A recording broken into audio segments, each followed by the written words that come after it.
Madame la Première Dame de la Côte d'Ivoire, Madame Dominique Ouattara, Madame la Ministre d'État, Mesdames et Messieurs les ministres, Mesdames et Messieurs les parlementaires, Madame la Présidente de Merck, Mesdames et Messieurs les hauts responsables de Merck, éminentes personnalités de la santé et des affaires sociales, distingués invités, Mesdames et Messieurs.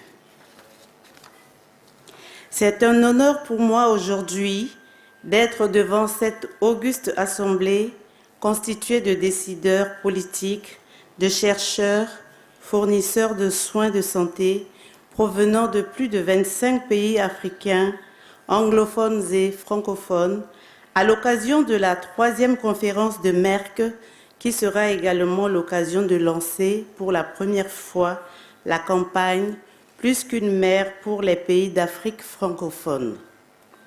J'ai accepté de répondre à l'invitation de Merck, car ayant œuvré pour la protection des droits de la femme et de la jeune fille, je considère que ces assises constituent une réponse appropriée aux questions de santé de cette catégorie de la population en République centrafricaine, mon pays, en particulier, et en Afrique en général. En ma qualité de Première Dame, je voudrais soutenir l'initiative à la campagne « Plus qu'une mère ». En effet, un quart des couples en Afrique souffrent de stérilité primaire ou secondaire. Sur le continent, la femme est majoritairement pointée du doigt comme responsable de cette situation.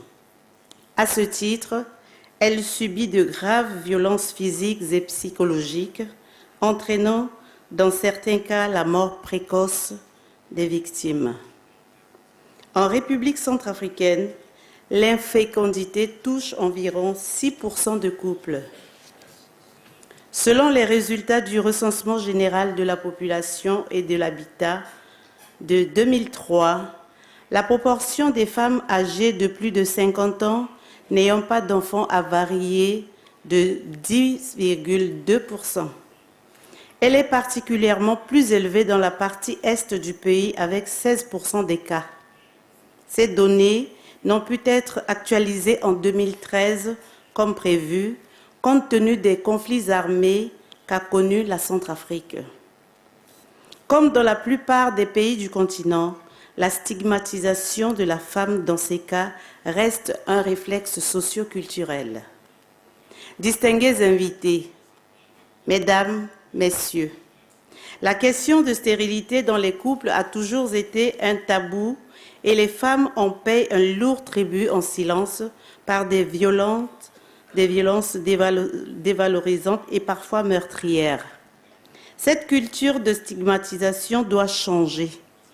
C'est pourquoi, pour la protection des femmes et des jeunes filles, je soutiens la campagne « Plus qu'une mère » qui est une nouvelle initiative qui va pour la première fois éclairer les populations d'Afrique à pouvoir transformer la culture de violence en celle de protection des femmes dans leur couple.